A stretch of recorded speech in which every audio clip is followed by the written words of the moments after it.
मनुष्य योनि से देव योनि की यात्रा। अगर वीडियो अच्छा लगे तो हमारे चैनल को लाइक और सब्सक्राइब जरूर करिएगा। चलिए शुरू करते हैं। पास और दूर दोनों को अनदेखा करने का स्वभाव मनुष्य का सदैव से ही रहा है। मनुष्य स्वभाव है कि जो उपलब्ध है उसका मूल्य शून्य है, जो उपलब्ध नहीं है उसी का मूल्य है। मनुष्य जीवन मिला उसका मूल्य मनुष्य ने नहीं जाना। जो मनुष्य योनि में नहीं है उन योनियों से यदि पूछा जाए तो हम जान पाएंगे कि मनुष्य योनि कितनी उपयोगी है।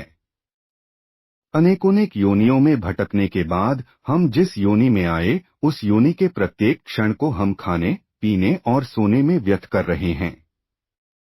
मनुष्य जन्म अनमोल था, कौड़ी बदले जाए। ईश्वर मनुष्य को धरा पर जन्म देकर पुण्य अर्जित करने के लिए भेजता है। मनुष्य है कि अपना मूल्य उद्देश्य भूल जाता है और भौतिक सुखों, सांसारिक विषयों में सुख तलाशने के लिए एक बहुत शून्य चक्र में चक्कर लगा रहा होता है। मनुष्य को जिस शून्य चक्र के ऊपर होना चाहिए कि वो इस जन्म की जीव यात्रा पर कहीं पहुंच पाए, कुछ अर्जित कर पाए, मनुष्य उस शून्य चक्र के बाहर न होकर उसके भीतर होता है। और एक वृत्त के अंदर हम कितने भी चक्कर लगा लें, पहुंचते कहीं नहीं हैं।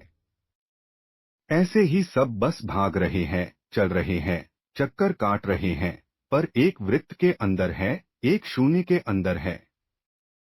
काश मनुष्य ने जितनी ऊर्जा इस चक्कर के भीतर चक्कर लगाने में लगाई, उतनी ऊर्जा यदि वो उस शून्य चक्र से बाहर निकलने में लगता तो निश्चित रूप से इस जन्म जन्म के चक्र को तोड़कर मोक्ष यात्रा पर निकल जाता है। एक अज्ञानी, एक मजदूर या एक आम व्यक्ति जो कभी सत्संग में नहीं गया, जिसने शास्त्र नहीं पढ़े, उसे भी यह ज्ञान है कि सुख दुख सब अपने ही किसी जन्म के कर्म के कारण है।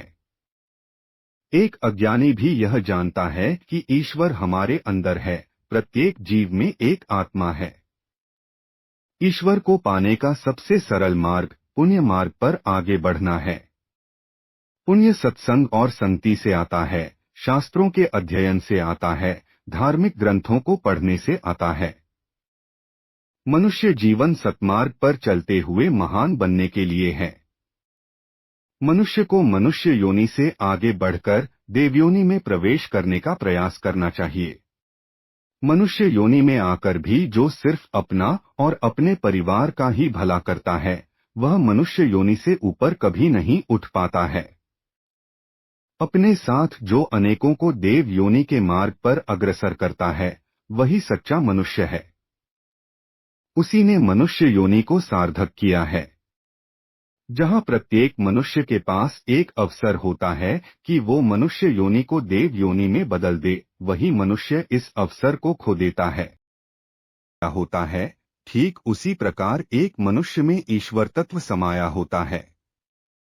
सनातन धर्म को तपस्वी, योगियों, ऋषि, मुनियों, संत महात्माओं ने ही संभल रखा है। इस सृष्टि का मूल सनातन ही है। कहने का अर्थ यह है कि सनातन धर्म शाश्वत और सत्य है, बाकी सब मिथ्या है।